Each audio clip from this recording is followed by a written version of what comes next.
All right, time for us to check in with Chris Dimakos, our CJAD 800 legal contributor. And today, I think this is great. We're going to use a Seinfeld reference in real life. You remember this when George was told to leave his job? But at this point, I think it's best if we both go our separate ways.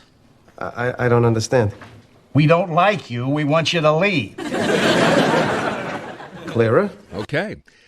In that case, they told George to leave. He didn't. They moved his office into the basement. He still wouldn't leave. They locked him out. He still wouldn't leave. So, Chris, what exactly is going on with this particular reference in real life in a court? Yeah, there's always a real reference, right? I mean, so in this case, judgment just hot off the press 2 weeks ago coming out of Western Canada, where I don't know where they got this idea, but the employer, they had an employee who had a contract and wanted to fulfill his contract and a guaranteed salary, the whole works.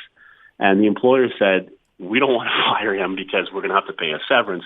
Why don't we just freeze them out, right? Same approach. They cut his email access. They cut out his credentials from the platform that they use. He wasn't able to message anyone in the company. He wasn't getting any invites for any meetings.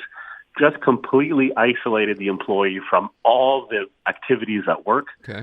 So finally, the employee says, "I'm obviously fired here. I mean, I can't even write an email. I'm going to go file a complaint for wrongful dismissal."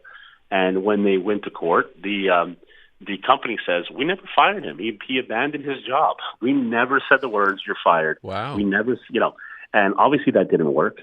And he was successful in getting his severance, but it just goes to show you that, you don't have to technically, verbally say the words, "You're terminated."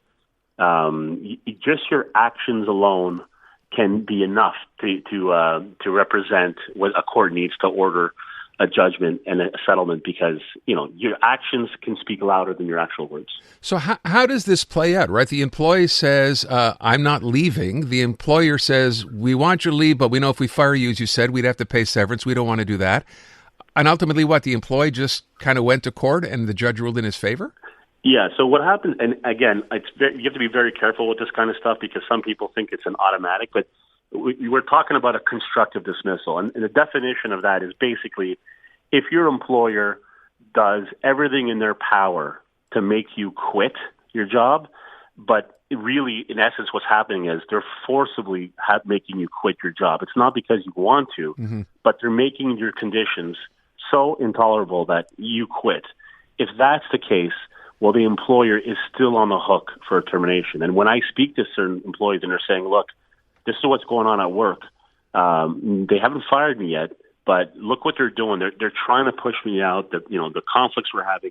I always tell them, be very careful with that. It's not an automatic. You have to really be able to show, with clarity that the employer is doing above and beyond what they're looking to do to have you quit your job and leave because they don't want to pay severance. So it's there. It's a principle that's, there's a lot of jurisprudence on that. But remember, constructive dismissal is basically they've done everything but actually say the words, "You're fired." Right. It could be a repositioning. It could be a demotion. It could be a salary cut. They can say, you're going to be earning 50% of what you earned before. That in itself has been deemed a constructive dismissal. So, there's no black and white rule, but it's just anytime you feel like, look, they're doing this because they want me to leave, that's the knee-jerk reaction where you've got to start asking questions as to, hey, does this constitute a constructive dismissal? Right. So that's the employee then at that point getting legal advice and saying, you know what, this is not, what they're doing here is basically just designed not to pay you severance and let's go to court. They did and they won. Right, exactly. And the big one there was when they cut his access, cutting someone's access to their email and cutting someone's that's an action that usually happens when you get let go, right? So the court didn't have to look very far to say, well, all of your actions are showing exactly what takes place when you fire somebody, so this would be no different. So I guess my next question would be, it ends up costing the company money. Would it have been more or less than would have had to pay the employee had they paid severance? They probably paid more. They probably paid more because the employee had to go and fight for that money, had to pay legal fees for that money, which they'd be, and the company had to pay their lawyers to represent them. So it's actually, now, that being said, I'm not sure what the details were. Maybe there was something personal going on there. Who knows what the real story is behind the scenes? But legally speaking, company did not have a very strong case to begin with. That's for sure. All right, let me go to the other story today, which concerns something. I think this is going to come as a pretty big surprise to a lot of people when you break this down. The Quebec Court of Appeal affirming that the parents of this particular teenager, are not civilly liable for the unprovoked assault he committed. We're talking about a 17-year-old boy here. So describe the situation. What happened here? Yeah, so 3 teenagers, when we say teenagers, under the age, very close to 18, but not 18 yet, they're on a bus, and completely unprovoked, they start to assault someone on the bus, an older man on the bus. He suffers serious injuries. Obviously, a police complaint is filed, and they are prosecuted on the criminal side, and they're found guilty. But the plaintiff, which was the victim in this case, decided also that they were going to sue for civil damages to get a monetary compensation. I mean, the criminal just says you're guilty or not. It doesn't mean that you necessarily get any compensation for yourself. So goes a civil route, files a lawsuit and against the teenagers, but at the same time try to have the parents included as defendants because the teenagers have no money. So even if the judgment, which he received in the 6-figure, I think it was about $200,000, even if he got that judgment, the chances of the victim collecting from the teenagers was slim to none. Right. That being said, the lawyers tried to get the parents to be liable for that amount because in Quebec we have a law in our civil code that says parents can sometimes be responsible for the actions of their minor children. And what the court said here was, look, there wasn't enough. The fact that the teenagers were the age that they were, there wasn't enough. I would call it abusive parenting or neglectful parenting.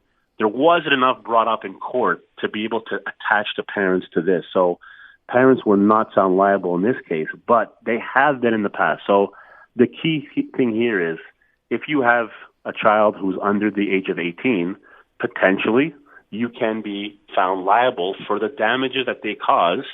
And the way to get out of that is if you can show, look, I haven't been perfect, but I definitely wasn't neglectful, and I definitely wasn't, contributing to my child ending up being a delinquent or causing these crimes. So in this case, I think it was more a question of maybe the lawyers didn't do a good enough job because the courts referenced that. They said there wasn't enough talk about the experiences as a child. There wasn't enough talk about the parents involved in the child. There just wasn't enough there.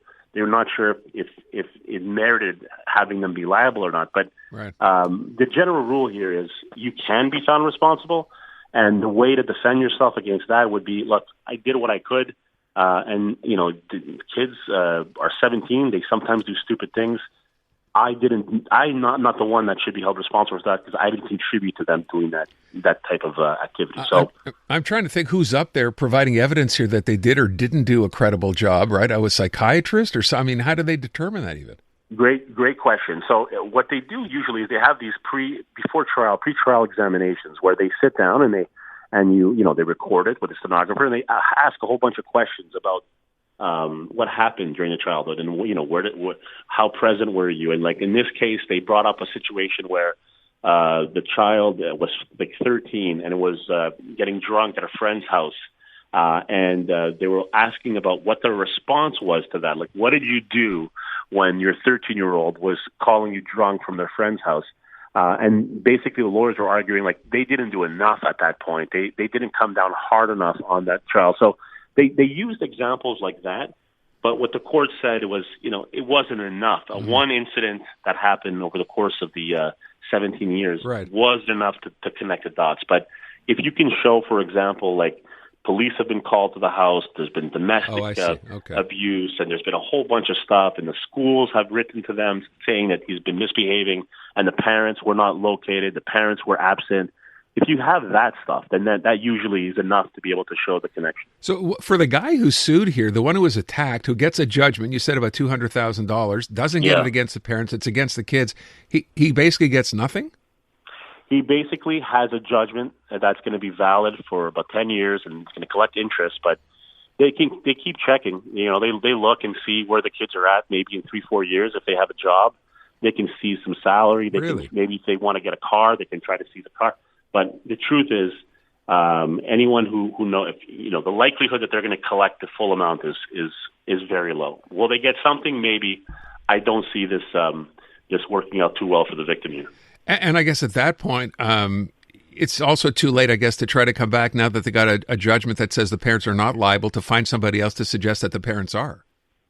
Right. So in this case, they would have to appeal. This is the Court of Appeal, right? So the next step would only be the Supreme Court. And okay. The Supreme Court doesn't automatically hear cases. They only take 10% of them, which they feel is of natural interest. So, got to feel bad for the guy, right? He's attacked. He's injured. He gets a judgment. He gets nothing. Wrong place at the wrong time. Really? You know? Yeah. Wow. All right. Unmistakably Canadian. It's the music that raised you. The artists raising the bar. Hi, this is Brian Adams. Hey, my name's Brett Emmons. I'm from the Glorious Sons. Hi, I'm Nelly Furtado. Made in Canada. The station that champions Canadian music. Loud, proud, and all yours. No passports required. Just press play. Tap into Made in Canada now on iHeartRadio.ca Or the free iHeartRadio app.